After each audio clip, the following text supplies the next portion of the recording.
એક માર ખાય છે, 8 મારે છે, પણ તોય કહું કે ભણના દીકરાએ કઈ માફી બીબી નથી માંગી હો.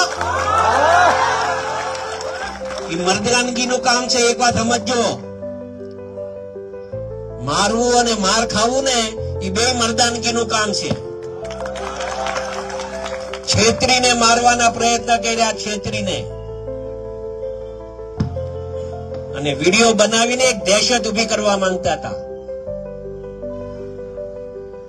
એ તો સ્વાભાવિક રીતે બને કેવું, માર ખાવા વાળા હોય એના પરિવાર વાળા વિડીયો ઉતારી જાય. શું કામ?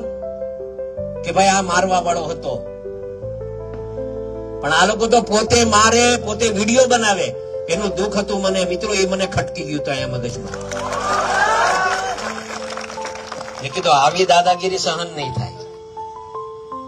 એ પછી કોઈ પણ હોય, એ પછી કોઈ પણ હોય, એવી દાદાગીરી નહીં. ને મિત્રો આવો તો કેટલાય નવનીતભાઈ પર કેટલાય અવારનવાર ક્યારેક બનતું હોય. પણ અમારા ધ્યાન ઉપર જયારે આ વાત આવી છે ને, ત્યારે કોઈ દિવસ અમારા સોલંકી પરિવારે પાછી નથી કરી. આ બહુ સ્પષ્ટ વાત છે, કોઈ બીજી વાત નથી. અમારે અગાઉ પણ આ વાત કરી હતી, આજે પણ ફરીથી આ વાત કરું છું. અહીંયા જેટલા યુવાનો આવ્યા છે ને, ખાસ ધ્યાનમાં રાખજો, ક્યારેય અન્યાય સહન નહીં કરતા. આપણે કોઈ પર અન્યાય નથી કરવો, પણ અન્યાય સહન કરવું ને એ બહુ મોટું પાપ છે. અને મેં કીધું ને કે આ જે રીતે આખા ગુજરાત ભરમાં મિત્રો આપણે સાચા હતા, આપણો સમાજ સાચો હતો, નવનીત સાચો હતો, અને એના હિસાબે 18 વર્ણ આપણા હારે હતા.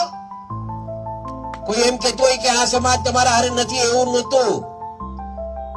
આપણે નામ નથી આપવા, પણ દરેક સમાજને એવું લાગ્યું કે આ ખોટું થઈ રહ્યું છે. અને એમાં તો કહેવાય ને, ન્યાય અને અન્યાયની લડાઈ હતી, અને ન્યાય ઈશ્વર જોતો હોય ને, અને ઈશ્વરે આપણે ન્યાય આપ્યો છે.